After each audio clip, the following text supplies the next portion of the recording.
കാർഗിൽ യുദ്ധത്തിനെ പറ്റി പറയുമ്പോൾ ഒരു പ്രധാനപ്പെട്ട വാചകം എപ്പോഴും ഓർമ്മിക്കാറുണ്ട്. നിങ്ങൾ വീട്ടിലേക്ക് ചെല്ലുമ്പോൾ ഞങ്ങളെ പറ്റി കൂടെ പറയണം.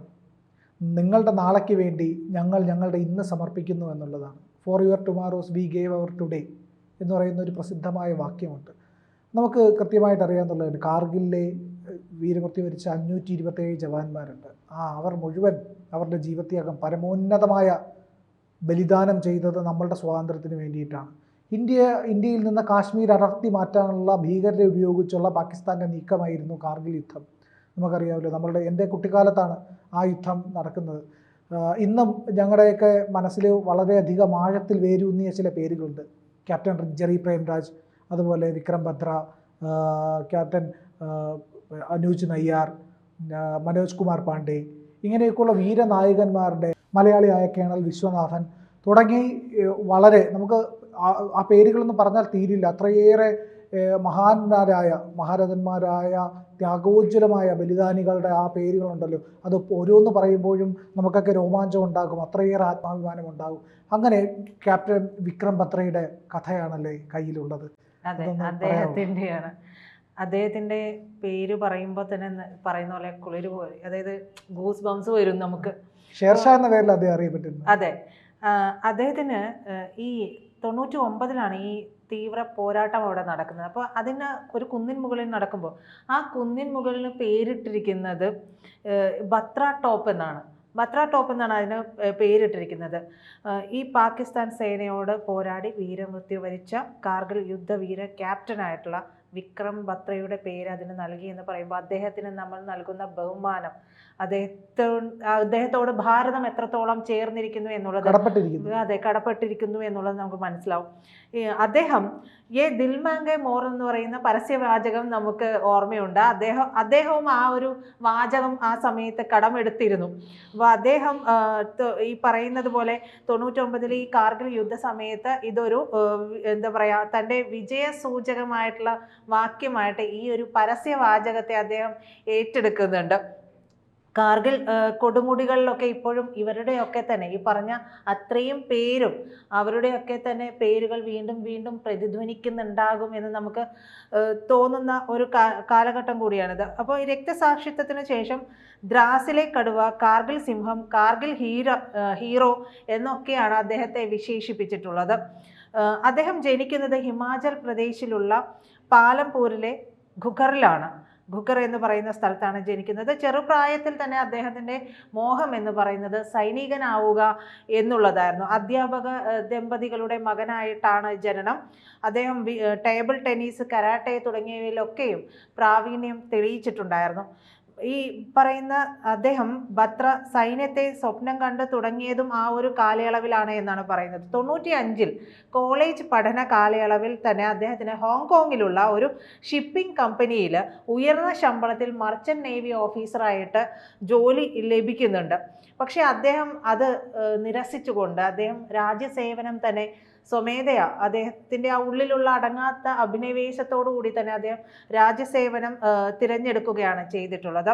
അപ്പോൾ ഇന്ത്യൻ മേഖലയിലേക്ക് അതിക്രമിച്ചു കടക്കുന്ന പാകിസ്ഥാനെതിരെയുള്ള തിരിച്ചടിയായിട്ടാണ് അവസാനം കാർഗിൽ യുദ്ധം മാറുന്നത്. അതിൻ്റെ ഒരു വേദന ഇന്നും നമുക്ക് ഓരോരുത്തരുടെയും കാര്യങ്ങൾ ഇന്നിപ്പോൾ എല്ലാ മീഡിയാസും എടുത്ത് നോക്കിയിട്ടുണ്ടെങ്കിൽ ഓരോരോ ചെറിയ ചെറിയ പോയിന്റ്സ് വെച്ചിട്ടാണെങ്കിലും ഓരോന്നും ഓർക്കേണ്ടതെല്ലാം ആകെത്തുകയായി നമ്മളെ ഓർമ്മിപ്പിച്ചുകൊണ്ടേ ഇരിക്കുന്നുണ്ട്.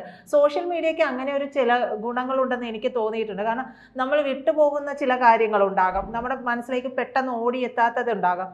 അതെല്ലാം തന്നെ സോഷ്യൽ മീഡിയ ചെകഞ്ഞെടുത്ത് എല്ലാവരെയും ഓർമ്മപ്പെടുത്തുന്ന ഒരു കാലഘട്ടം കൂടിയാണ് ഇത്. ഈ പറയുന്നത് പോലെ അദ്ദേഹം കാർഗിൽ യുദ്ധം തുടങ്ങി 1 മാസം പിന്നിട്ടപ്പോഴാണ് അദ്ദേഹം ബറ്റാലിയനിൽ അണിചേരുന്നത്. 99 ജൂൺ 19-ന് അതിനിർണായകമായിട്ടുള്ള ഒരു വിജയം ബത്രയും ബറ്റാലിയനും ചേർന്ന് നമുക്ക് നേടിത്തരികയാണ്. അതിനുശേഷം മുഷ്കോഹ് വാലിയിലുള്ള പോയിന്റ് 4875 എന്ന 17,000 അടി പൊക്കമുള്ള മേഖല പിടിക്കാനായിട്ട് ബത്രയും സംഘത്തിൻ്റെയും ശ്രമം നടക്കുന്നുണ്ട്. 80 ഡിഗ്രി ചരിവുള്ള ഇങ്ങോട്ടേക്കുള്ള യാത്ര വളരെ ദുർഘടമായിരുന്നു. മാത്രമല്ല അത് പ്രതികൂല കാലാവസ്ഥ കൂടിയായിരുന്നു. പനി അദ്ദേഹത്തിനുണ്ടായിരുന്നു. ബത്രയ്ക്ക് പനി ഉണ്ടായിരുന്നു. കമാൻഡിംഗ് ഓഫീസർ വിശ്രമം അനുവദിച്ചതുമാണ്. പക്ഷേ സേനാംഗങ്ങളൊക്കെ ഈ പറയുന്ന പോയിന്റ് പിടിച്ചെങ്കിലും താമസിയാതെ തന്നെ പാകിസ്ഥാൻ പ്രത്യാക്രമണം തുടങ്ങുകയാണ്. ഇതോടെ അദ്ദേഹം തൻ്റെ പനിയൊന്നും വകവയ്ക്കാതെ യുദ്ധരംഗത്തേക്ക് ഓടിയെത്തുകയാണ് ഉണ്ടായത്.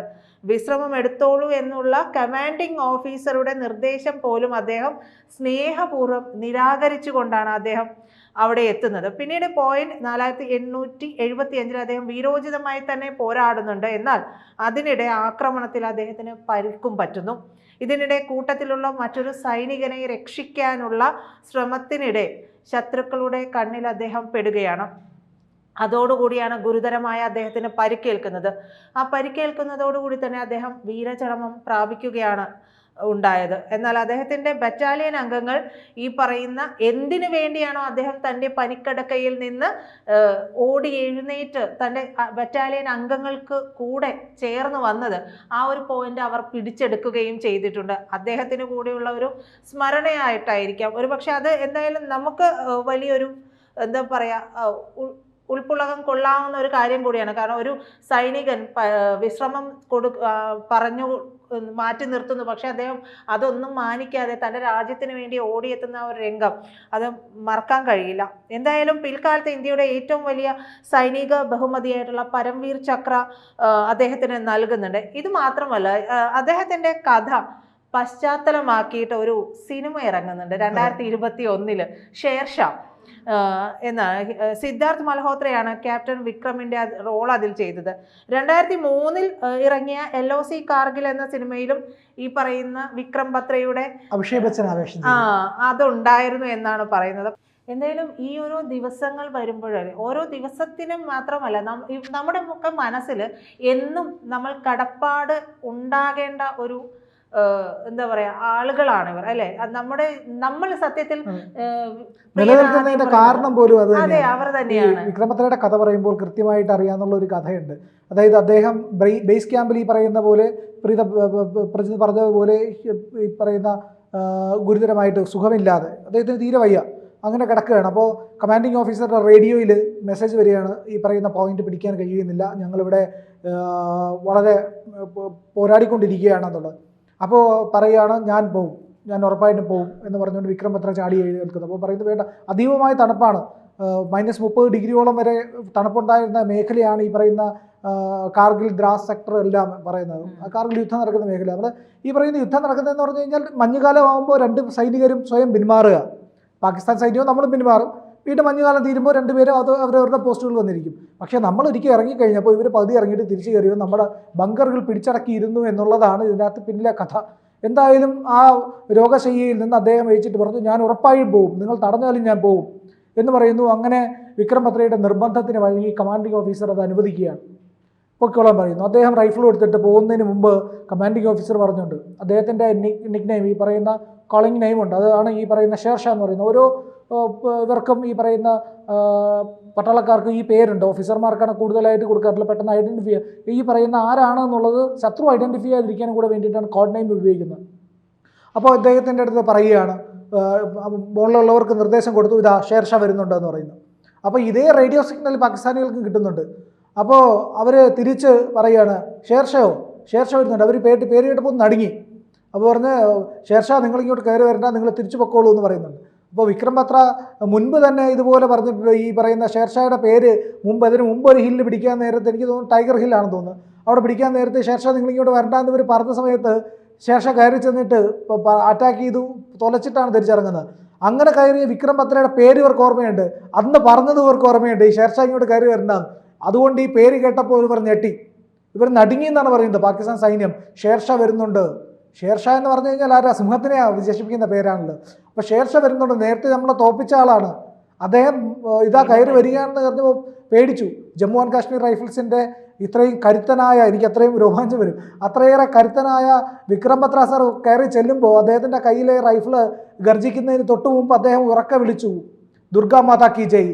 അത് ഈ ജമ്മു ആൻഡ് കാശ്മീർ റൈഫിൾസിൻ്റെ ആപ്തവാക്യമാണ്. അവർ വിളിക്കുന്ന വാർ കോളാണ്, വാർ ക്രൈ എന്ന് പറയുന്നത്, വാർ കോൾ. ആ വാർ ക്രൈ വിളിച്ചുകൊണ്ട് ദുർഗാ മാതാ കി ജയ് എന്ന് വിളിച്ചുകൊണ്ട് ചെന്ന് നിരനിരയായിട്ട് പൊട്ടിച്ചുകൊണ്ടാണ് ചെല്ലുന്നത്. കൂടെയുള്ള ഒരാളെ രക്ഷിക്കാൻ വേണ്ടിയിട്ടാണ് അദ്ദേഹം വീരമൃത്യു വരിക്കുന്നത്.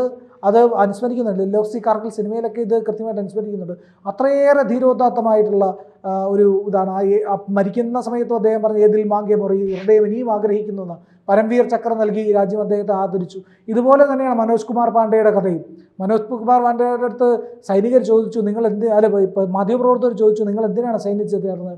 എനിക്ക് പരംവീർ ചക്ര കിട്ടണമെന്ന് പറഞ്ഞു. അതിന് വേണ്ടിയിട്ടാണ് ചിരിച്ചുകൊണ്ടാണ് പറയുന്നത്. അദ്ദേഹത്തിന് അത് കിട്ടി. അദ്ദേഹത്തിൻ്റെ മരണശേഷമാണ് പരംവീർ ചക്ര കിട്ടുന്നത് മനോജ് കുമാർ പാണ്ഡെ സാറിന്. അതുപോലെ തന്നെ അനൂജ് നയ്യാറോട് ചോദിച്ചു, നിങ്ങൾ എന്തിനാണ് സൈന്യത്തിൽ ചേർന്നതെന്ന് ചോദിച്ചു. പറഞ്ഞു, I want to know that who is more powerful, me or the Himavan. ഹിമാലയമാണോ ഞാനാണോ ശക്തനെന്ന് എനിക്കറിയണം. അതിനു വേണ്ടിയിട്ടാണ് ഞാൻ. അങ്ങനെ ധീരന്മാരുടെ ആ രണം കൊണ്ട്, ആ രക്തം കൊണ്ട് സിന്ദൂരം ചാർത്തപ്പെട്ട ഭൂമിയാണ് നമ്മുടേത്. വീർഭോഗ്യ വസുന്ധര എന്ന് നമ്മൾ പറയാറുണ്ട്. അത്രയേറെ മഹത്തരമാണ് ഭാരതത്തിൻ്റെ മണ്ണ്. ത്യാഗോജ്വലമായ ജീവിതം നയിച്ചവരുടെ മണ്ണ്. അത് ഒരു വിദേശ ശക്തികൾക്കും ഒരിക്കലും കീഴ്പ്പെടില്ല. അത് നെഞ്ചുയർത്തി നിൽക്കും. അവരുടെ ഈ പറയുന്ന വീരന്മാരുടെ പാദങ്ങളിൽ നമസ്കരിക്കുകയാണ് നമ്മളിപ്പോൾ ഈ ദിവസം ചെയ്യുന്നത്. അതുകൊണ്ട് തന്നെയാണ് ഈ ദിവസം ഏറെ പ്രാധാന്യമുള്ളത്.